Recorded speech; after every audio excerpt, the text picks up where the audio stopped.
First Timothy chapter 2, verse 11. Let the woman learn in silence with all subjection, but I suffer not a woman to teach, nor to usurp authority over the man, but to be in silence. First and foremost, I want to give all unfitted honors, praises, and glory to Yahweh, Bahashim, Yahushai, Bahashim, Harakwadash. Double honors to the elders and apostles of Great Millstone who rule and teach well, and to the other Akim out here pushing his truth into the four winds. Keep pushing, Akim. And I'm going to basically get into this lesson on how women are not supposed to be teachers and women are not supposed to be leaders of our people.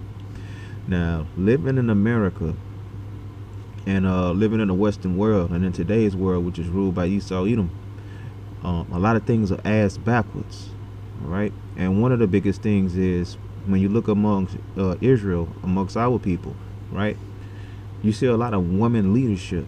You see a lot of women that's mayors, police chiefs, you know, in high positions, local government, things of that nature. It's a matriarchy over here, and it's not supposed to be, because the Bible tells you otherwise.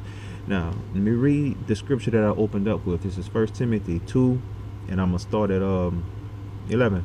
Let the woman learn in silence with all subjection. So the woman is supposed to learn in silence, okay?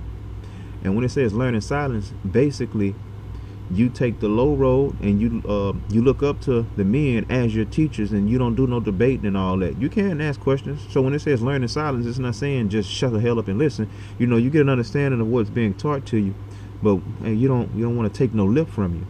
Or, you know, want to hear no, well, I don't know about it. Nah, But I suffer not a woman to teach, nor to usurp authority over the man, but to be in silence. And you see, when they say daddy knows best, the Lord knows best. And the Lord put the spirit on the apostles to write these letters, man. This is the Lord's fingerprint. Okay? For Adam was first formed, then Eve. The man came first. And Adam was not deceived, but the woman being deceived was in a transgression. All right, so you are a weaker vessel, not just physically, but mentally and spiritually as well. When you go back to Genesis, that serpent beguiled Eve. And Eve did something that serpent couldn't do, and she went and beguiled her husband. Okay, and to this day, Esau and Eve, they have this unholy matrimony, and he uses her to bring hell to us, and that's why they're gonna have to get in line and fall into subjection, and they are, you know. With the prophets during the times we're living in now, we focused on what? Prophecy. So let's see what's gonna happen in the coming days with these unruly women. Not to change the subject, but we go wherever the spirit takes us. We're still gonna, you know, stick with women, but we're gonna show what happens to this nation of women that's so haughty and just, you know, basically want to be a man, want to sit in the seat of a man. Let me say that. But you can't do what it takes.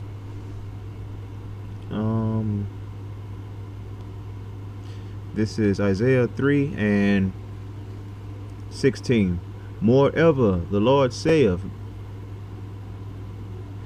because the daughters of Zion are haughty, and walk with stretched forth necks, and wanting eyes, walking and mincing as they go, and making a tinkling with their feet.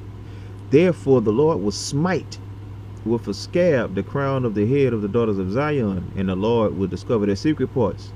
In that day the Lord will take away the bravery of their tinkling ornaments about their feet and their coals.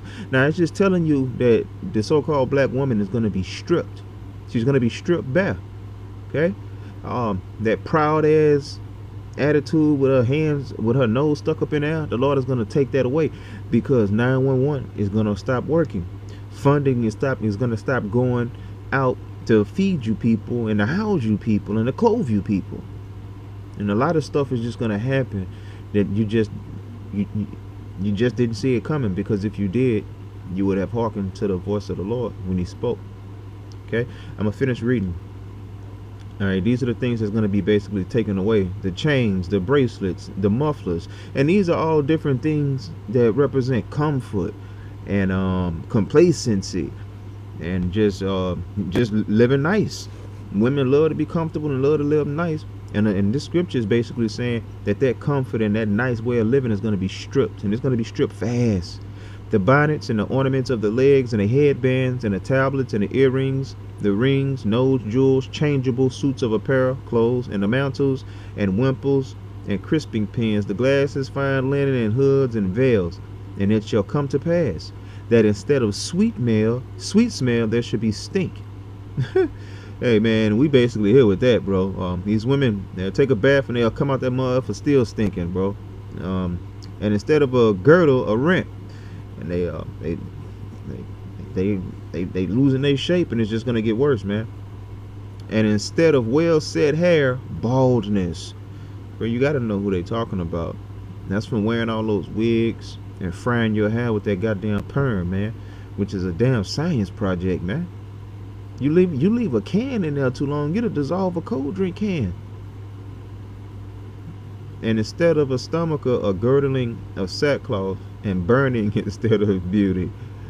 Oh man, thy men shall fall by the sword, and thy mighty in the war. So these are times that's coming up, and you're not gonna have your little brother to call up or your uncle and things of that nature. They're gonna be over there fighting in World War III. Right? And you know what these things are going to lead these women to doing? This is chapter 4. This is the spirit that those women are going to be in. And this is a prophecy. Isaiah 4 from the top. And in that day 7 women shall take hold of one man, saying, we will eat our own bread and wear our own apparel. Only let us be called by thy name to take away our reproach. So they're going to be looking for the prophets of the Lord. And 7, they're gonna want to live the way that the Bible commands us to live right here, right now. Oh, I don't mind you dealing with another woman. Oh, I need to cover my hair. Oh, I'm not supposed to speak when you speak, and things of that nature. Oh, I'm not gonna eat the pork and the swine no more. I'm ready to do right, because women respect power and dominance, and they want to be taken care of, and they want that comfort, right? So that day is coming. That day is coming. Isaiah 4:4. When the Lord let me see if I'm gonna read these other two.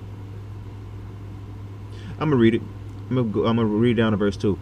In that day shall the branch of the Lord be beautiful and glorious, and the fruit of the earth shall be excellent and comely for them that are escaped of Israel. And it shall come to pass that he that is left in Zion and he that remaineth in Jerusalem shall be called holy, even everyone that is written among the living in Jerusalem. When the Lord shall, okay, and to break that down, these are people that, as far as prophecy goes, the ones that the Lord spared, the elect. When the Lord shall have washed away the filth of the daughters of Zion, and shall have purged the blood of Jerusalem from the midst thereof by the spirit of judgment and by the spirit of burning. So the Lord is going to wash away that nasty attitude that the so-called black woman has. She's going to want to wear her own hair naturally. She's not going to want to color it. She's going to follow the Bible, and she's going to follow her man, because she's going to basically come to an understanding when she learns the Bible that her man is the way out. Just like Yahweh Shem Yahushua is the way out for us males. Matter of fact, let's go back to 2 Timothy. This is First Timothy. This is 1 Timothy 2:15. Remember, I said that this is her way out. Notwithstanding, she shall be saved in childbearing, if they continue in faith and charity, and holiness with sobriety. So she's gonna make it by serving her man and doing what the Lord commands her to do and serve her man. And that's the way it's supposed to be now. Matter of fact, let me go to Genesis real quick and try to grab something.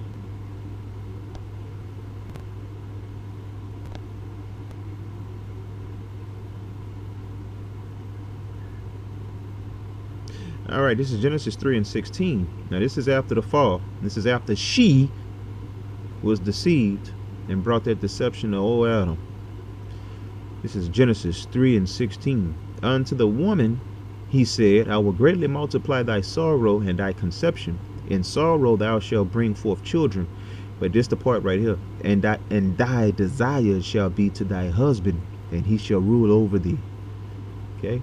So your husband is supposed to rule over you. You're supposed to serve him. You're supposed to try to make him happy. It's not supposed to be your enemy. It's not supposed to be somebody you want to one up on. And you're supposed to follow the law, statutes, and commandments of the Bible, and follow the culture that what Israel was before the Romans came. And we know what Israel was because we have this Bible as a guide. It's no different than a textbook when you go to a class. You got the book, you know what it is, you know. We wasn't there, but we have the rules and regulations. Right? Man can have multiple wives. A woman marries one man until she or he dies. Kids stay in the kid's place. I mean, it's just a whole lot. But at the end of the day, according to the scripture, I just showed it to you. A woman is not supposed to be going back and forth with a man, and more important than that, she shouldn't be in the front of a congregation teaching, calling herself being a pastor and or a preacher. It's off. Okay? With that, I want to give all infinite honors, praises, and glory to Yahweh, Bahashim, Yahweh Shai, Bahashim, Harakwakwadosh. Double honors to the elders and apostles of Great Millstone who rule and teach well, and to the other Akim out here pushing this truth into the four winds. Keep pushing, Akim, man. We're almost out of here. Kwame Yasharala. Shabbat Shalom.